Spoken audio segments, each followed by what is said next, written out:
बिस्मिल्लाहिर्रहमानिर्रहीम। अल इबिल, ऊंट। अल इबिल, अल इबिल ये लफ्ज जमा के माना देता है, इसका मुफरद मुस्तामल नहीं। किताब अल मुंजिर सफ़ा नंबर 46। ऊंट को उर्दू में ऊंट, बंगाली में ऊट, बलोची में उश्तर, पश्तो में ऊख, पंजाबी में ऊठ, सिंधी में उठ, कश्मीरी में ऊंट कहा जाता है। किताब हफ्त ज़बानी लुगत सफ़ा नंबर 61। अंग्रेज जबान में ऊंट को कैमल कहा जाता है। किताबिस्तान उर्दू इंग्लिश डिक्शनरी सफ़ा नंबर 84। अल जमल, ऊंट, इसकी जमा जमाल, अजमाल, जुमुल, जमाला, जमालात, जमाइल वगैरह आती है। लफ्ज जमल का इतलाक ऊंटनी पर शाज़ो नादिर होता है। मसलन कहते हैं शरीब तो लबना जमली, मैंने अपनी ऊंटनी का दूध पिया। इब्न सैयदा ने कहा है कि लफ्ज जमाल इसमें वाहिद है जिसका इतलाक जमा पर भी किया जाता है, हालांकि न वो जमा है और न ही इसमें जमा, बल्कि वो जिन्स पर दलालत करता है। जौहरी ने कहा कि इस लफ्ज जमाल की जमा नहीं आती, बल्कि ये मुअन्नस है, इसलिए कि वो इसमें जमा जिसका वाहिद उसके अल्फाज से न हो और वो ज़वील अकूल के लिए मुस्तामल हो तो उनके लिए मुअन्नस होना लाजमी होता है। लेकिन तस्गीर बनाते वक्त हा का इजाफा करते हैं, मसलन उबैला, गुनैमा वगैरह। अक्सर इबिल और इबल आता है, इसकी जमा आबाल है, लेकिन जब याय निस्बत का इजाफा करें तो एबेली याय मफ्तूहा इस्तेमाल होती है। इब्न माजा में उर्वा अल बारकी से मरवी है कि नबी अकरम सल्लल्लाहु अलैहि वसल्लम ने फरमाया, ऊंट घर वालों के लिए बायस इज्जत और बकरियां बायस बरकत होती हैं, और घोड़ों की पेशानियों में यानी घोड़ों में खैर बरकत क़यामत तक के लिए बांध दी गई है। इब्न माजा में वहाब बिन मंबा की रिवायत है, आदम अलैहिस्सलाम अपने मकतूल बेटे के लिए इतने इतने बरस तक ऊंट जमा करते रहे और इस दौरान हजरत हव्वा अलैहिस्सलाम से मुलाकात नहीं की, यानी उनसे उनसे मोहब्बत नहीं की, बल्कि उनसे दूर रहे। अहले लुगत ने लिखा है कि अरब में ऊंट को नबातुल लैल भी कहा गया है। नीज मुज़क्कर और मुन्नस को जब वो 9 साला या 4 साला यानी जज़ा हो जाए तो बईर कहा जाता है। बईर की जमा अब आरा और बोरान आती है। बूढ़ी ऊंटनी को अशारिफ कहते हैं, इसकी जमा शरफ आती है। 2 कुहान ऊंट को अवामिल कहते हैं। ऊंट भारी भरकम और फर्मा बरदार जानवर है, लेकिन रोज बरोज देखने की वजह से इसका अजीबुल खिलकत होना आम नहीं रहा। अलबत्ता यूरोप के लोगों के लिए अब भी है। ऊंट बड़े जिस्म वाला जानवर है। ऊंट की खुसूसियत है कि वो भारी बोझ उठाकर बिला तकलीफ पांव पर खड़ा हो जाता है और बैठ भी जाता है। अगर कोई चूहिया ऊंट की नकेल दबाकर जहां ले जाना चाहे आसानी के साथ ले जा सकती है। ऊंट फर्मा बरदारी से मुंह नहीं मोड़ता। ऊंट की पुश्त इतनी वसी है कि इंसान मासाज़ो सामान, अशियाए अक्लो शुर्ब, जरूरी बर्तन, गद्दा, तकिया और कपड़ों के साथ सवारी कर सकता है। इसे ऐसे लगेगा गोया कि वो अपने घर में बैठा हुआ है। इन सब चीजों के बावजूद ऊंट इस मसनूई घर को लेकर फिरता रहता है। कुरान करीम में अल्लाह ताला का इरशाद है, बिस्मिल्लाहिर्रहमानिर्रहीम, अफला यंजुरून इलल इबिल कैफ खुलिकत, क्या वो ऊंट की तरफ नहीं देखते कि कैसे वो पैदा किया गया। सूरह अल गाशिया। अल्लाह ताला ने ऊंट की लंबी गर्दन इसलिए बनाई है ताकि वो बोझ लेकर आसानी के साथ उठ बैठ जाए और भारी बोझ उठा सके। बाज हुक्मा जिनके इलाकों में ऊंट नहीं होते, उनसे सवाल किया गया कि ऊंट क्या चीज है। दानिश्वरों ने सोचने के बाद जवाब दिया कि ऊंट एक लंबी गर्दन वाला जानवर है। ऊंट को इस तरह पैदा करने में अल्लाह ताला का ये इरादा था कि पानी की कश्ती की तरह खुश्की की कश्ती भी तैयार हो जाए। ऊंट को पानी पर सफर करने की जबरदस्त ताकत हासिल है। चुनाचे अगर ऊंट को सफर में 10 दिन तक भी पानी न मिले तब भी ऊंट सफर कर सकता है। इसी तरह ऊंट हर उस घास फूस को जिसे दूसरे जानवर नहीं खाते खा लेता है। सईद इब्ने जुबैर से मरवी है, वो फरमाते हैं कि एक मरतबा रास्ते में काजी शुरै से मेरी मुलाकात हो गई तो मैंने उनसे पूछा कि आप कहां तशरीफ ले जा रहे हैं। उन्होंने जवाब दिया, मैं कनासा यानी कूफा के करीब एक गांव की तरफ जा रहा हूं। मैंने कहा कि आप कनासा जाकर क्या करेंगे। काजी शुरै फरमाने लगे, मैं वहां जाकर ऊंटों को देखूंगा कि अल्लाह रब्बुल इज्जत ने उन्हें कैसे पैदा किया।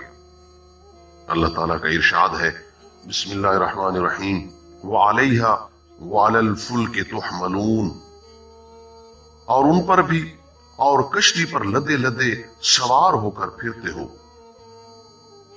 अल्लाह ताला ने ऊंट की मुशाबहत कश्ती के साथ इसलिए दी कि ऊंट भी बेज़ाहिर खुश्की की एक कश्ती है।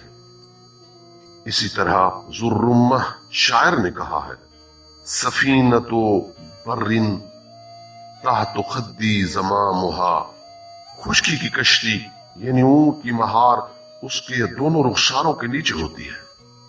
कुरान करीम में ऊंट के 13 नाम जिक्र किए गए हैं। एबेल ये लफ्ज वाहिद और जमा दोनों के लिए इस्तेमाल होता है और ये कुरान में 2 मरतबा इस्तेमाल हुआ है, एक सूरह अनआम आयत नंबर 144 में और दूसरा सूरह गाशिया आयत नंबर 17 में। बहीरा ये लफ्ज ऊंटनी के लिए इस्तेमाल किया जाता है। बहीरा अहले अरब उस जानवर या उस ऊंटनी को कहते हैं कि जो 5 मरतबा हमला होकर 5 बच्चे जन चुकी हो और आखिरी जो बच्चा उसने जना हो वो नर बच्चा हो। और बहीरा ऊंटनी को बुत परस्त लोग अपने बुतों के नाम कर देते थे और इसका जो गोश्त और इसका जो दूध होता और इसकी ऊन वगैरह ये अपने इस्तेमाल में न लाते थे और न ही इस पे कोई सवार होता था। उनके लिए शायद ये पैसे बरकत बन जाती थी। और इस बहीरा का जिक्र सूरह अल माइदा की आयत नंबर 103 में आया है। बुदन कुरान में फकत एक मरतबा ये लफ्ज आया है, सूरह हज आयत नंबर 36 में। अरब में ये लफ्ज उस ऊंट या जानवर के लिए इस्तेमाल किया जाता है कि जो फकत अल्लाह के घर की कुर्बानी के लिए इस्तेमाल किया जाता है। बैर ये लफ्ज कुरान करीम की सूरह यूसुफ में 2 मरतबा जिक्र किया गया है और ये ऐसे ऊंट के लिए बोला जाता है कि जो बार बरदारी और सवारी के लिए इस्तेमाल हो। और बईर का लफ्ज भी वाहिद और जमा दोनों के लिए इस्तेमाल किया जाता है। सूरह यूसुफ की आयत नंबर 25 और आयत नंबर 72 में बईर का जिक्र मौजूद है। जमल कुरान करीम की सूरह आराफ की आयत नंबर 4 में जमल का जिक्र है और ये अरबी जबान में अमूमन ऊंट के लिए ही इस्तेमाल किया जाता है। जिमालात ये लफ्ज जमल की जमा है और इसका जिक्र सूरह अल मुरसलात में आया है। हाम ये लफ्ज सूरह माइदा की 103 नंबर आयत में इस्तेमाल हुआ है और अरब में हाम उस बूढ़े ऊंट को कहा जाता है कि जिसका पोता भी सवारी देने के काबिल हो या जिस ऊंट के नुत्फे से 10 बच्चे पैदा हो जाते। फिर अरब लोग उस बूढ़े ऊंट को हाम कहते और ये ऊंट माबूद के नाम पर खुला छोड़ दिया जाता था। रिकाब कुरान करीम की सूरह हश्र की आयत नंबर 2 में ये लफ्ज इस्तेमाल हुआ है। रिकाब उस ऊंट को कहा जाता है जो सवारी के काबिल हो, जिस पे सवारी की जा सके। साइबा इस लफ्ज का इस्तेमाल सूरह माइदा की आयत नंबर 3 में बहीरा और हाम के साथ साथ है। और साइबा उस ऊंटनी को कहा जाता है कि जो किसी मरीज के शिफायाब होने, किसी मन्नत के पूरा होने या किसी तकलीफ और मुश्किल से बच जाने पर शुक्राने के तौर पर माबूदों के नाम पर छोड़ दिया जाता था। अलबत्ता साहिबा उस ऊंटनी को भी कहा जाता है जिसने 10 मरतबा बच्चे जने हो और हर बार मादा ही जनी हो। साहिबा का लफ्ज सूरह माइदा की आयत नंबर 103 में जिक्र हुआ है। इशार सूरह तकवीर की आयत नंबर 4 में यह लफ्ज जिक्र हुआ है। इशार जमा है जिसकी वाहिद अशरा है या अशर है, और इशार उस ऊँटनी को कहा जाता है कि जो 10 महीने से हामला। ऐसी ऊँटनियां जो 10 महीनों से हामला हो उनको इशार कहा जाता है। नाका, ये लफ्ज भी कुरान करीम में 7 मरतबा जिक्र हुआ है।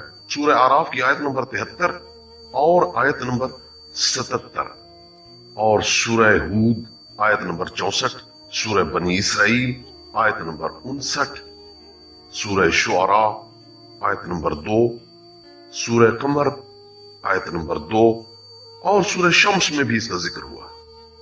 हीमा या हीम, सूरह वाक़िया की आयत नंबर 55 में ये लफ्ज जिक्र हुआ है। और हीम या हीमा उस प्यासे ऊंट पे बोला जाता है कि जिसे प्यास की बीमारी लायक हो चुकी हो और वो पानी के बगैर न रह सकता हो। जिसे पानी दिया जाए, पानी पिलाने के लिए रखा जाए तो वो फकत पीते ही जाए, लेकिन उसकी प्यास न बुझे। उस ऊंट को हीम कहा जाता है। ऊंट की कुहान में क्या होता है? बासु कहते हैं फकत ये गोश्त से ताबीर है, लेकिन कुछ लोगों का इख्तिलाफ है। वो कहते हैं कि शायद ऊंट अपना पानी अपनी कुहान में जमा कर लेता है और बेवक्त जरूरत उसे इस्तेमाल करता है। और बाज लोग कहते हैं कि कुहान से ऊंट की खुराक का कोई ताल्लुक नहीं, बल्कि कुहान में तो चर्बी होती है, और औसतन एक ऊंट की कुहान में 35 से 40 किलोग्राम तक चर्बी पाई जाती है, और यही चर्बी ही इसकी तकवीयत का सबब है, जिससे वो कमजोर नहीं होता और सहराई सफर को बआसानी तय कर लेता है। हिंदुस्तान में ऊंटों की एक अनोखी नस्ल पाई जाती है जिसे खराई ऊंट कहा जाता है। यह नस्ल साहिली नबातात के मुवाफिक है, और इंडियन गुजरात में पाया जाने वाला ये ऊंट तैर सकता है। खराई ऊंट गुजरात के इलाके में अब सिर्फ 5000 की तादाद में मौजूद है। ऊंट के मुतालिक अहादीस नबविया में क्या लिखा है? तो नबी अकरम सल्लल्लाहु अलैहि वसल्लम फरमाते हैं, ऊंट को बुरा भला मत कहो, इसलिए कि वो दियात वगैरह में दिया जाता है, जिसके जरिए खून रेजी से बचत और जिंदगी महफूज हो जाती है, और कातिल किसास के तौर पर खून बहा से महफूज हो जाता है। दूसरी हदीस में फरमाया, ऊंटों को गाली न दो, इसलिए कि वो अल्लाह ताला की रूह है। सही हैन यानी बुखारी और मुस्लिम में हजरत अबू मूसा अशअरी रजी अल्लाह से बरवी है कि नबी अकरम सल्लल्लाहु अलैहि वसल्लम ने फरमाया, कुरान की खबरगिरी करो, यानी कुरान को पढ़ते रहो। कसम है उस जात की जिसके कब्जे कुदरत में मैं मोहम्मद सल्लल्लाहु अलैहि वसल्लम की जान है। कुरान सीनों से इस तरह निकल जाता है कि ऊंट भी इतनी जल्दी अपनी रस्सी से नहीं निकलता। ऊंट की अकसाम, ऊंट की मुख्तलिफ अकसाम है। अल अरहबिया,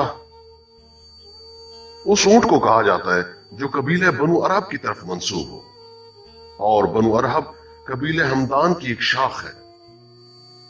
शेख इब्न सलाह कहते हैं कि अरहबिया यमनी ऊंट का नाम है। अशद कमिया, ये ऊंट नोमान बिन मुंजिर का एक उम्दा किस्म का ऊंट था, इसलिए इसकी नस्लें इसी नाम की तरफ से मंसूब हो गई। अल-ईदिया, उन ऊंटों को जो कबीले बनुल ईद की तरफ मंसूब हुए अल-ईदिया कहते हैं। साहिब अल किफाया के कौल के मुताबिक अल-ईदिया कबीले बनु मोहरा की शाख है। अल-मजदिया, यमनी ऊंट को कहते हैं जो उम्दा होने में मशहूर है। अशुदनिया, साहिब अल किफाया के कौल के मुताबिक अशुदनिया वो ऊंट है जो फाल या बलद की तरफ मंसूब है। अल-मोहरिया, वो ऊंट है जो मोहरा बिन हैदान की तरफ मंसूब है।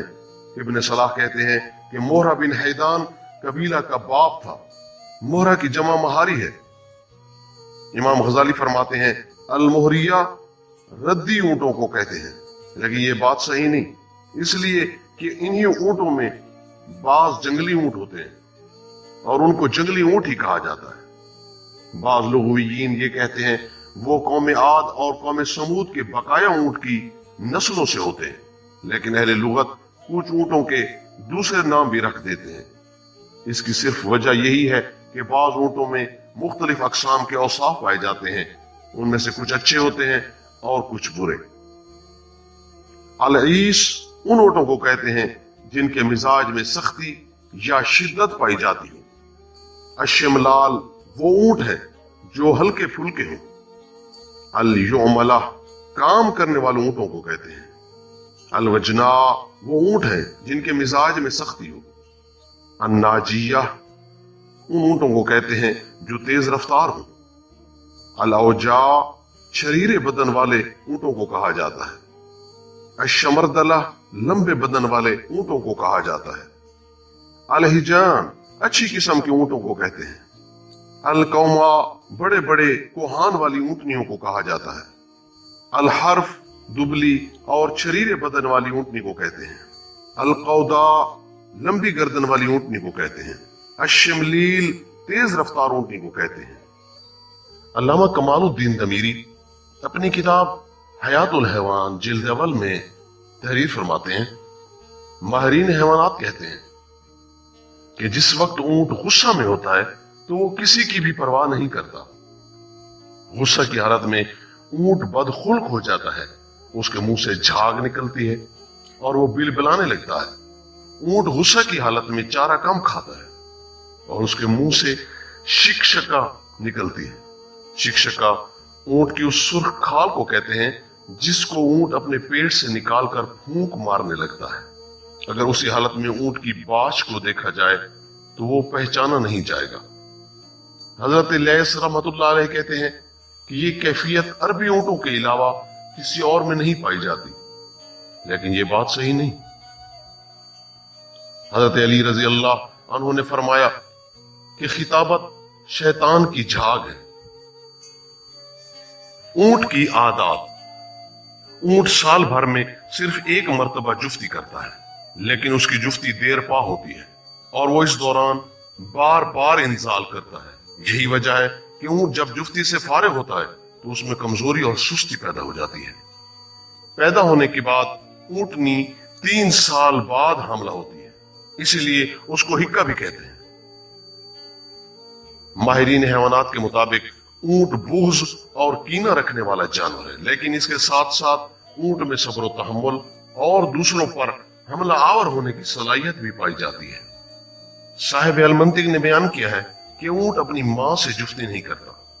ऊंट ऐसा जानवर है जिसके पिता नहीं होता, शायद इस वजह से कि ऊंट के अंदर सब्र और तहम्मुल की बेपनाह कुव्वत होती है और इताअत और फर्मा बरदारी का जज्बा पाया जाता है। ऊंट की कुनियत अबू अय्यूब है। ऊंट के जिगर में पित्ते की मानद एक चीज पाई जाती है। गालिबन वो एक किस्म की खाल होती है जिसमें लुआब लगा होता है। इस खाल की खसूसियत यह है कि अगर उसका सुरमा आंखों में लगाया जाए तो पुराने फोले के लिए फायदेमंद है। ऊंट की खसूसियत यह है कि वो कांटेदार झाड़ियों को मजे लेकर खाता है। ऊंट को उन कांटेदार झाड़ियों के हजम करने में कोई मुश्किल पेश नहीं आती। इसकी वजह यह है कि ऊंट की आंतड़ियां इतनी मजबूत होती हैं कि उसे खारदार चीज को हजम करने में परेशानी नहीं होती, लेकिन ऊंट जौ को बड़ी मुश्किल से हजम कर पाता है। ऊंट के मुतालिक अहले अरब में हैरान कुन ये बात देखी गई है कि जब कोई ऊंट खारशी हो जाता है तो दूसरे सही और सालिम ऊंटों को भी दाग देते हैं ताकि मर्ज मुतअद्दी न होने पाए और खारशी ऊंट सही हो जाए। ऊंट के बारे में शरई हुक्म क्या है? नस और इजमा के जरिए यह साबित है कि ऊंट का गोश्त हलाल है। अल्लाह ताला का इरशाद है, बिस्मिल्लाहिर्रहमानिर्रहीम, उहिल्लत लकुम बहीमतुल अनआम, तुम्हारे लिए मवेशी की किस्म के सब जानवर हलाल किए गए। सूरह अल-माइदा आयत नंबर 1। अल्लामा दमीरी लिखते हैं कि हजरत याकूब अलैहिस्सलाम ने अपने लिए ऊंट का गोश्त और उसका दूध हराम कर लिया था। ऊंट के गोश्त और दूध की हुर्मत ये याकूब अलैहिस्सलाम का अपना इज्तिहाद था और अपने नफ्स के लिए एक किरदार था। इसका सबब यह है कि आप देहात में रहते थे, इस वजह से आपको अरकुन निसा की शिकायत पैदा हो गई थी। चुनांचे हजरत याकूब अलैहिस्सलाम ने ऊंट का गोश्त और दूध अपने ऊपर हराम कर लिया था। इसराइल अबरानी जबान का लफ्ज है। यह हजरत याकूब अलैहिस्सलाम का लकब है। अहले इल्म ने اونٹ کا گوشت کھانے پر وضو کے متعلق اختلاف کیا۔ اگر کسی کا وضو ہو پھر وہ اس کے بعد اونٹ کا گوشت تناول کر لے تو کیا اس کا وضو برقرار رہے گا یا ٹوٹ جائے گا؟ اہل علم کی کثیر جماعت کا اس پر اتفاق ہے کہ اس کا وضو نہیں ٹوٹے گا۔ یہی مذہب صحابہ کرام میں خلفائے اربعہ حضرت عبداللہ بن مسعود، حضرت ابی بن کعب، عبداللہ بن عباس، ابو الدرداء، ابو طلحہ انصاری، ابو امامہ باہلی اور عامر بن ربیعہ رضی اللہ عنہم اجمعین کا ہے۔ جمہور تابعین میں سے یہ مذہب امام مالک رحمۃ اللہ علیہ اور امام اعظم ابو حنیفہ رحمۃ اللہ علیہ اور امام شافعی رحمۃ اللہ علیہ کے تلامذہ میں سے امام بیہقی رحمۃ اللہ علیہ کا ہے۔ اور ایک روایت کے مطابق امام شافعی رحمۃ اللہ علیہ کا قدیم قول یہی تھا کہ وضو نہیں ٹوٹتا۔ حضرت برہ بن عازب رضی اللہ سے روایت ہے کہ رسول اکرم صلی اللہ علیہ وآلہ وسلم سے اونٹ کا گوشت کھانے کے بعد وضو کے متعلق سوال کیا گیا تو آپ نے فرمایا وضو کر لیا کرو۔ پھر آپ سے سوال کیا گیا کہ بکری کے گوشت کے کھانے کے بعد وضو کیا جا سکتا ہے تو آپ نے فرمایا کہ اس کے بعد وضو نہ کیا کرو۔ پھر آپ سے اونٹوں کے باڑہ میں نماز پڑھنے کے متعلق سوال کیا گیا تو آپ نے فرمایا کہ تم اونٹ کے باڑہ میں نماز نہ پڑھا کرو اس لیے کہ وہ شیاطین کا ٹھکانہ ہے۔ پھر بکری کے باڑہ میں نماز پڑھنے کے متعلق سوال کیا گیا تو آپ نے فرمایا اس میں نماز ادا کیا کرو اس لیے کہ بکریاں مبارک ہیں۔ عبداللہ بن مغفل رضی اللہ عنہ سے روایت ہے کہ نبی اکرم صلی اللہ علیہ وآلہ وسلم نے فرمایا کہ اونٹ شیاطین سے پیدا کیے گئے ہیں۔ اونٹ کی زکوٰۃ 5 اونٹوں میں 1 سال گزرنے پر زکوٰۃ واجب ہوتی ہے۔ 5 اونٹوں کی زکوٰۃ ایک چرنے والی بکری ہے۔ جب 10 اونٹ ہو جائیں تو 2 بکریاں، 15 اونٹوں پر 3 بکریاں اور 20 اونٹوں میں 4 بکریاں واجب ہوتی ہیں۔ چنانچہ جب 25 اونٹ ہو جائیں تو 1 بنت مخاض یعنی اونٹ کا 1 سال کا بچہ، 36 اونٹوں میں 1 بنت لبون یعنی اونٹ کا 2 سال کا بچہ، 46 اونٹوں میں 1 ہکا یعنی اونٹ کا 3 سال کا بچہ، 61 اونٹوں میں 1 جزعہ یعنی اونٹ کا 5 سال کا بچہ، 76 اونٹوں میں 2 بنت لبون، 91 اونٹوں میں 2 ہکے، 121 اونٹوں میں 3 بنت لبون۔ پھر اس کے بعد زکوٰۃ اسی طرح دینی ہوگی کہ ہر 40 اونٹوں کے اضافے میں 1 بنت لبون اور 50 اونٹ ہو جائے تو 1 ہکا واجب ہوگا۔ جو بکری اونٹ کی زکوٰۃ میں دی جائے اس کی عمر 2 سال ہونی چاہیے۔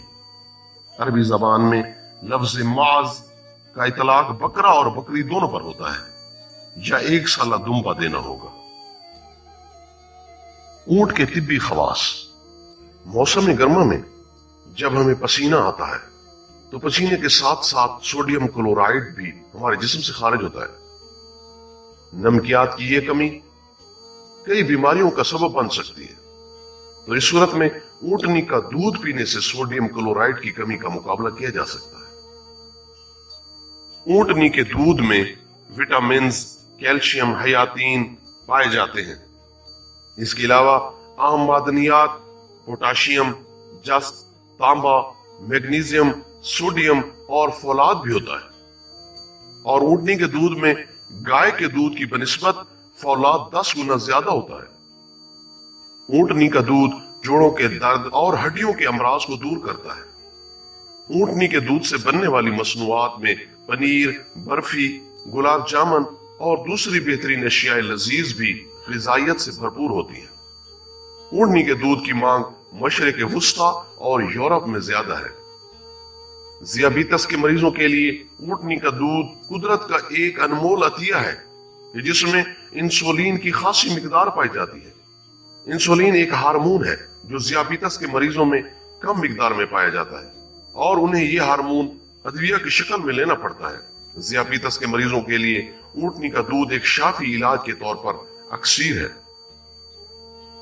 تاریخ میں ملتا ہے کہ گزشتہ ادوار میں اونٹنی کا دودھ جرکان، تلی، دمے اور بواسیر کے علاج میں دوا کے طور پر استعمال ہوتا رہا ہے۔ اونٹنی کا دودھ سرطان کی بیماری کے لیے بھی مؤثر ہے۔ اونٹنی کے دودھ سے مہلک اور متعدی امراض سے بچا جا سکتا ہے۔ نیز اونٹنی کا دودھ ایک بہترین قبض کشا دوا ہے۔ یہ دودھ اگر بیمار آدمی کو پلایا جائے تو اس سے نہ صرف وہ شفا یاب ہوگا بلکہ اس کی ہڈیاں بھی مضبوط ہوں گی اور اس کے رشد میں بہت معاون اور مددگار ثابت ہوگا۔ حکیم ابن سینا نے اپنی کتاب القانون فی الطب میں اونٹ کے طبی استعمال کا تذکرہ کیا ہے۔ اونٹ کے فضلے سے چیچک کے داغ ختم کرنے میں مدد ملتی ہے۔ اونٹنی کا دودھ اور پیشاب استسقاء اور جگر کے مریضوں کے لیے فائدہ مند ہے۔ اونٹنی کے دودھ کے استعمال سے برس بیماری کا نہ ہونا، سانس کے امراض خاص کر دق، ورم جگر، تحال اور بواسیر کے مریضوں کے لیے مفید ہے۔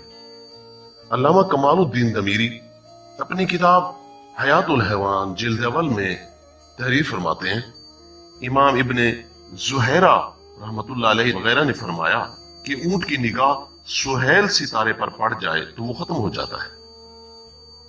اونٹ، ایک سالہ مینڈھا یا پہاڑی مینڈھا ہو، ان سب کا گوشت خراب اور ردی ہوتا ہے۔ اونٹ کے بالوں کو جلا کر بہتے ہوئے خون پر چھڑک دیا جائے تو خون بند ہو جاتا ہے۔ اونٹ کی چیچڑی کسی عاشق کی آستین میں باندھ دی جائے تو اس کا عشق ختم ہو جاتا ہے۔ اونٹ کے پیشاب کو نشہ میں مبتلا آدمی پی لے تو اس کا نشہ اسی وقت اتر جاتا ہے۔ اونٹ کا گوشت مردانہ قوت میں اضافہ کرتا ہے اور اسی طرح جماع کے بعد کی سستی کو دور کر کے چستی اور تازگی پیدا کرتا ہے۔ نیز جگر کے ورم میں بھی فائدہ مند ہے۔ اگر کوئی عورت چاہے بانجھ ہی کیوں نہ ہو، حیض سے پاک ہونے کے بعد 3 دن تک اونٹ کی پنڈلی کا مغز نکال کر کسی روئی یا اون کے پھایا میں رکھ کر اپنی فرج میں رکھے، پھر اس سے جماع کیا جائے تو اس کے حمل ٹھہر جائے گا۔ تعبیر خواب کیا ہے؟ اگر کسی نے خواب میں یہ دیکھا کہ وہ 100 اونٹوں کا مالک ہو گیا تو اس کی تعبیر یہ ہے کہ وہ باعزت لوگوں کا حکمران بنے گا اور اسے بہت سامان ملنے کی امید رہے گی۔ اسی طرح اگر کسی نے خواب میں دیکھا کہ وہ بکریوں کے ریوڑ کا مالک ہو گیا یا اسے کوئی بکری یا اونٹنی مل گئی ہے تو اس کی بھی یہی تعبیر ہوگی۔ علماء معبرین نے یہ بھی کہا ہے کہ اگر کسی نے خواب میں دیکھا کہ وہ اونٹوں کا مالک بن گیا ہے تو اس کی تعبیر یہ ہوگی کہ اسے بہترین صلہ اور دین و عقیدے میں سلامتی نصیب ہوگی۔ اگر کسی نے خواب میں دیکھا کہ وہ عربی اونٹوں کو چرا رہا ہے تو اس کی تعبیر یہ دی جائے گی کہ وہ عرب قوم کا سردار بنایا جائے گا۔ اگر کسی نے خواب میں دیکھا کہ کسی شہر میں اونٹ ہی اونٹ ہے تو اس کی تعبیر یہ ہوگی کہ اس کے شہر میں وبا اور جنگ وغیرہ کا خدشہ ہے۔ امام الجبلی رحمت اللہ علیہ نے فرمایا، اگر کسی نے خواب میں دیکھا کہ وہ اونٹ کا مالک ہو گیا تو اس کی تعبیر یہ ہوگی کہ اس شخص کو عزت و حکمت کی دولت نصیب ہوگی۔ ارتامی دوست نے کہا کہ اگر کوئی شخص خواب میں یہ دیکھے کہ اس نے اونٹ کا گوشت کھایا ہے تو اس کی تعبیر یہ ہوگی کہ وہ شخص بیمار ہو جائے گا۔ امام المعبرین محمد بن سیرین رحمت اللہ علیہ نے فرمایا کہ خواب میں اونٹ کا گوشت کھانے سے کوئی حرج نہیں۔